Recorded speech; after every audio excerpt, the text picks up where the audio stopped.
Hi, my name is Andrea Pasmay and this is homework number 1. For this assignment, I chose to do a narrative, a famous narrative of Ecuador.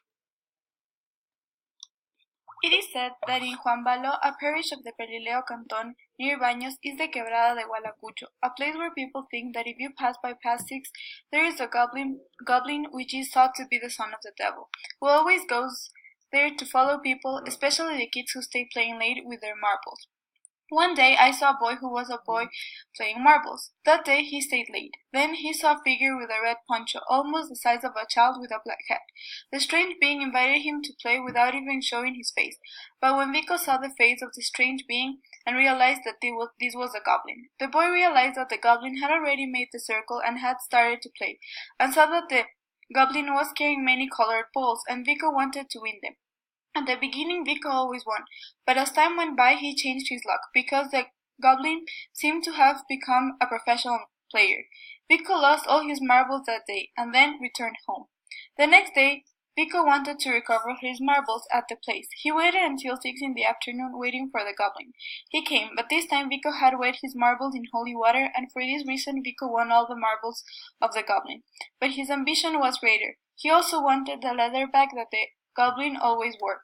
While playing, he won and the goblin lost. The goblin grumbled about his loss. Then Vico changed the goblin 8 balls for the bag. This time again Vico won, but the goblin did not grumble, because he had won the child's soul. That day Vico went through the ravine and fell down, and began to throw foam from his mouth. After a while his grandmother found him, and the elf appeared, to whom his grandma threw what she had purchased. The goblin got scared and ran away. This story teaches people to respect time. It's told to kids in order for adults to teach them that they should respect curfew and that they should respect time. It also teaches us that it's not okay to be out late, and that it's not well seen, and that bad things can happen.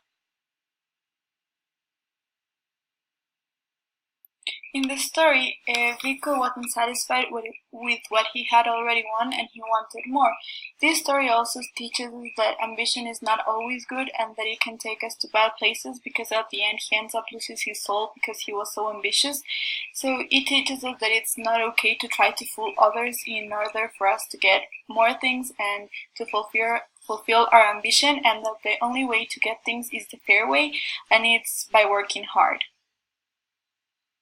Finally, this story teaches us that we shouldn't get fooled by appearances, because at the beginning the goblin looks like a child, and even after Vico realizes it's a goblin, he still doesn't see the bad in it. And this story teaches us that sometimes things that may seem good or that may not seem dangerous at all might be really dangerous and bad, and basically that's the main reason why this story is told to kids, because apart from inflicting fear in them, it's teaching them that not everything that shines and it looks bright is good, and that sometimes what looks good might be the bad thing. So you need to be really careful with who you trust and with what you do.